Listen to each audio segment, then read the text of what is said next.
pse kaq shoqëri e kriminalizuar jemi, po faktet na përgënjeshtrojnë, sepse në një vend ku teorikisht thuhet që janë mbi 2 milion banor, praktikisht unë besoj domethënë që nuk besoj se jemi në Shqipëri më shumë se 1.7 milion banor dhe të prodhoj pothuajse çdo ditë krim, atëherë problemi nuk është domethënë tek një ngjarje momentale, si mund të jetë rasti konkret, por tek një mendësi e të shkajshme e të kësaj, le themi, e kësaj rangu shoqëror apo e kësaj moshe e cila domethënë e përkthen çdo gjë në një çështje nderi dhe po nuk u vun deri im në vend, atëherë pastaj kërcet pushka. Pra, e thënë paksa më vulgar që jemi kthyer, le të themi 100 vite më parë, ku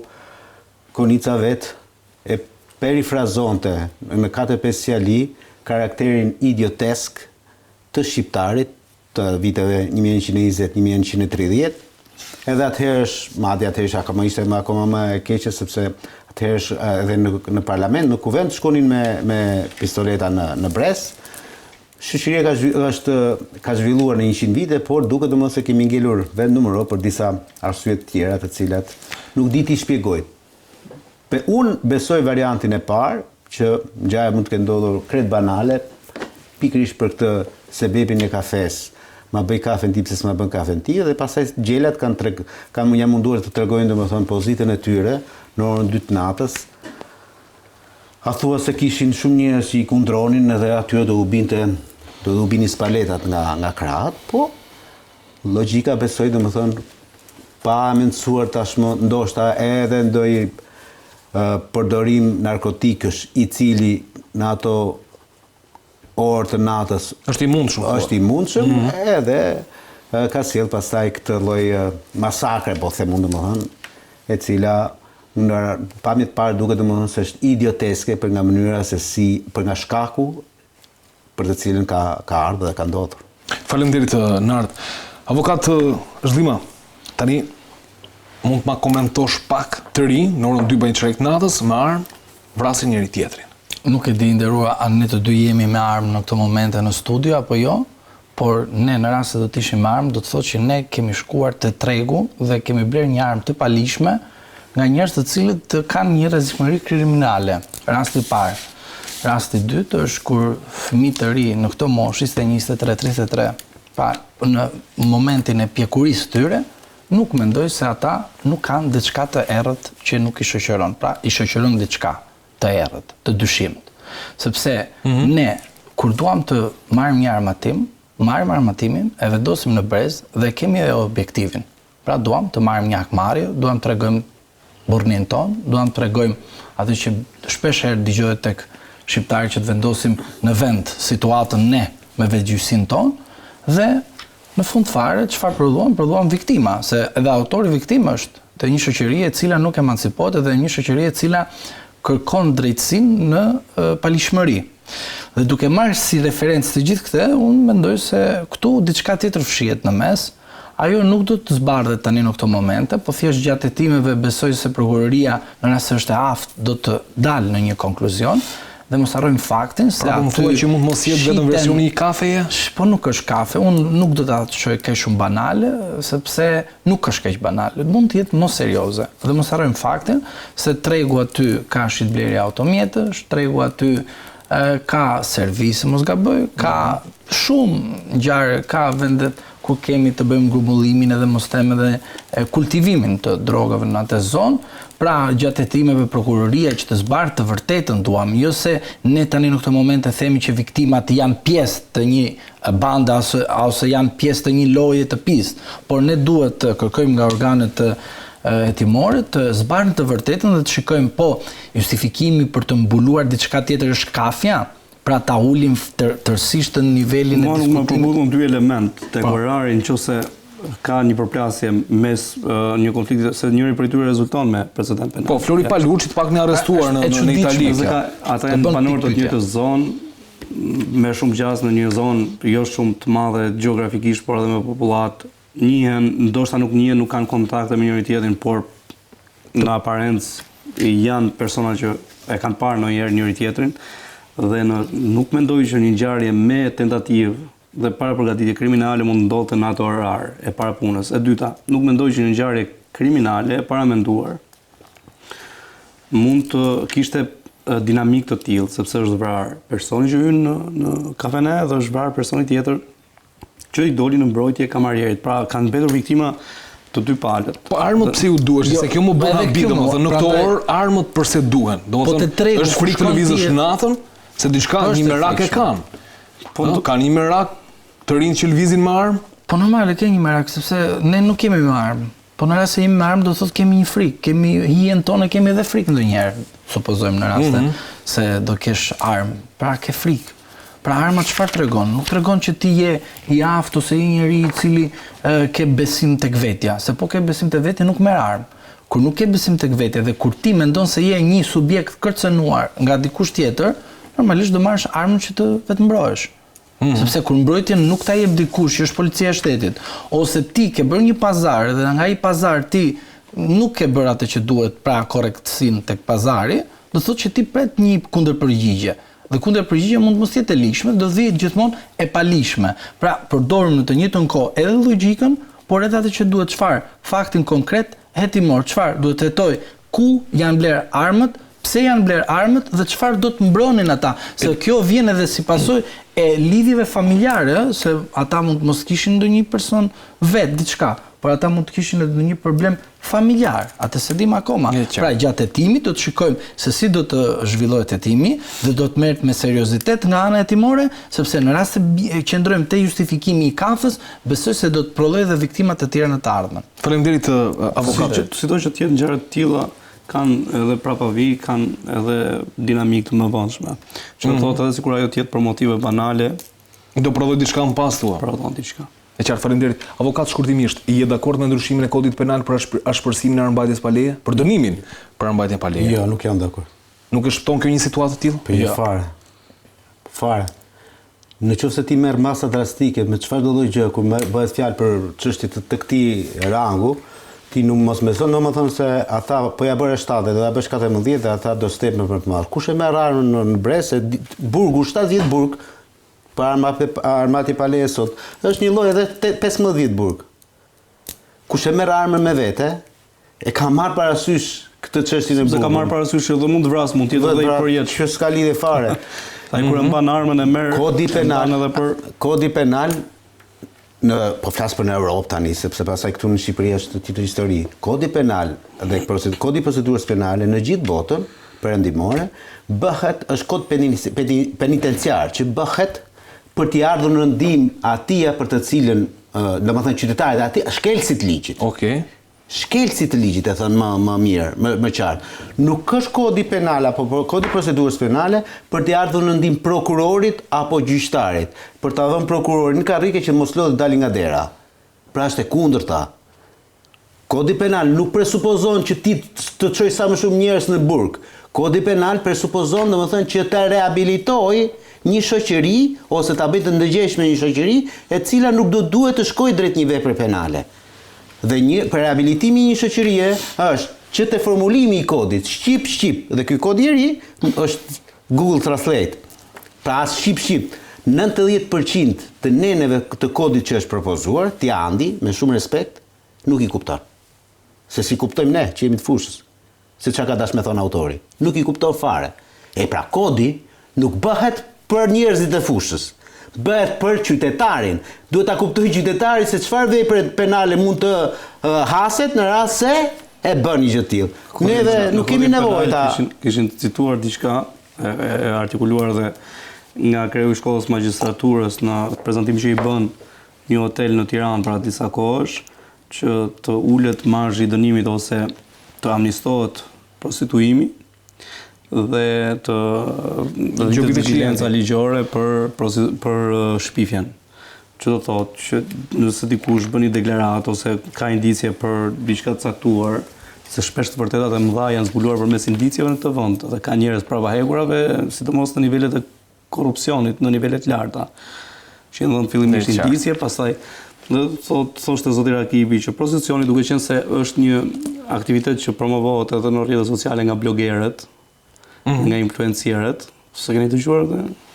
Okej. E ka thonë përpara disa mediave që ishin të vëmendshme, nuk shohim ndonjë gjë që ta shpresojmë diçka në këtë kontekst. Ndërkohë që pozicioni është një nga vatrat e pastrimit parave, përfitimin e krimit pasurive, pastrimit parave dhe më pas ato konflikteve që ndjekin që prodhohen. E qartë. Tani pak edhe me rastin e kolegut që foli. Që të kalojmë te çështja tjetër të tezaurojmë. Po. E kodit penal, pra mosnjoja e dispozitës nuk të përjashton nga përgjegjësia penale përveç 2 rasteve, që do të thotë ketë lajthitur totalisht dhe mos të kesh dieni çfarë bëhet konkretisht për jetën tënde, pra të kesh çrregullime mendore totale. Kjo nuk kupton. Pastaj, për sa i përket ne shpërsimit të kodit penal, edhe sikur ta varim tjetër në litar, përsëri veprat penale do të ekzistojnë sepse ka njerëz të cilët janë predispozuar për ta kryer një krim. Edhe e bëjnë. Pra, kjo fjalia burg, edhe kjo tjetra që duhet sa më shumë të vendosim sa më shumë maksimale të dënimit, kjo ka dështuar shoqërinë shqiptare, sepse edhe rasti që u vra gjyqtari në sallë të gjyqit, ai ka qenë gjyqtar që vendoste njerëzit në arrest në burg. Dhe ai ka qenë njeriu një drejtësisë, ai që drejtoi dorën drejt gjyqtarit, që do të thotë që është një person i cili nuk mund të konsiderohet kriminal. Sepse vrasi kishte mbaruar juridikun në Shkodër, zotërin nderuar. Pra është një qytetar që dhe sikur ta ketë mbaruar me pesa, e ka njohurinë e ligjit. Po.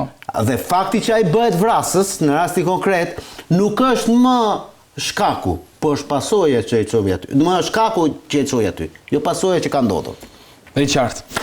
Mirë, sigurisht ne diskutuam këtë çështje, duket se është komplekse, vetë ngjarja, armbajtja pa leje, çfarë prodhojnë etj me radhë dhe kodi penal.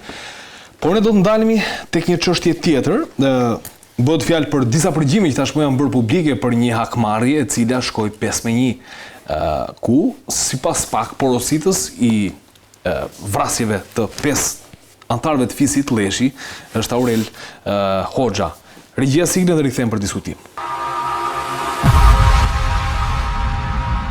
Në një nga përgjigjet e bëra publike, Aurel Hoxha komunikon nëpërmjet Sky CC me një person ende të pa identifikuar, thotë, po me janë ndru gjakun, s'ka ndonjë shans, kur ta çojmë pra DN do ta marrin kampion gjaku dhe aty mund t'i manovrojnë me ndru analizat e gjakut.